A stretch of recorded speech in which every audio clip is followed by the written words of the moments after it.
So this is the view that we get from the top of Kings Park.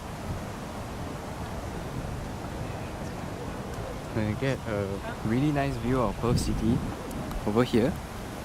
This place overlooks the entire city, so I think it's really very, very nice.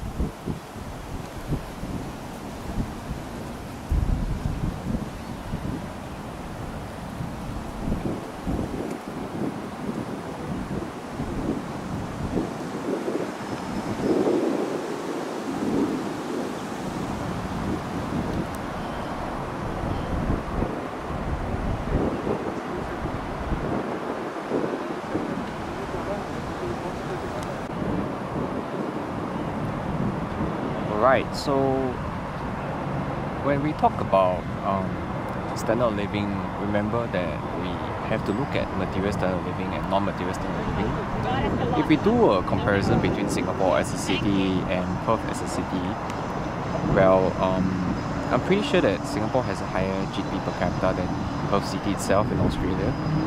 But while we can try to argue that Singapore has a higher material standard of living, can we say that it could be possible that Perth has a higher non-material standard of living? Well, for one, if you have actually been to Perth, you'll find that a lot of things, a lot of places, they're closed after 5 p.m. So there's really not much to do after 5 p.m. Now that might not be a bad thing, because that also kind of reflects the number of working hours that you see in Perth. Right, so I would make a guess here that Perth has a lower number of working hours compared to Singapore.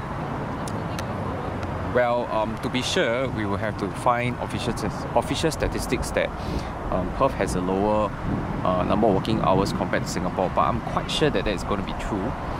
And then the other thing is that, do we think that there is actually a lower pace of life here, a slower pace of life here, whereby people actually have time to take in the sights, breathe, enjoy a weekday evening walk to the park, for instance at Kings Park?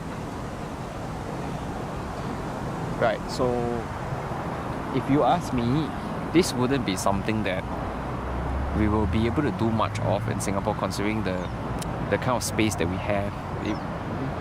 We have a similar space like this, which is the Botanical Gardens, but right now I think the kind of temperature that I'm getting here is about 19-20 degrees, which is pretty cooling, and it's a really very leisurely and enjoyable walk at Kings Park. Taking in the sights like this is pretty much quite enjoyable for me.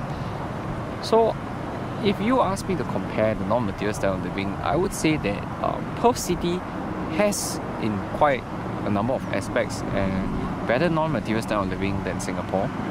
But of course, there are other things that we have to look at, like cost of living, purchasing power, because we have been to a trip to the supermarket and things are actually quite expensive in the supermarket.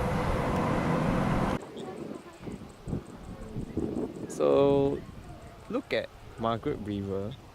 This is a brewery at Margaret River, and on a nice Saturday afternoon, there are just so many people enjoying a nice alcoholic beverage drink and a drink at the cafe and some food at this nice lake. And so, do you think this contributes to their non-material standard of living over here? Do you think that we can get this kind of leisure activity in Singapore? No, right? So what's so great about Australia? So the awesome thing about Australia is that you get to have leisure walks at national parks like this, the beautiful surroundings, and this is something that adds to the non-material standard of living, the qualitative aspect of standard of living. This is something you're not going to get in Singapore.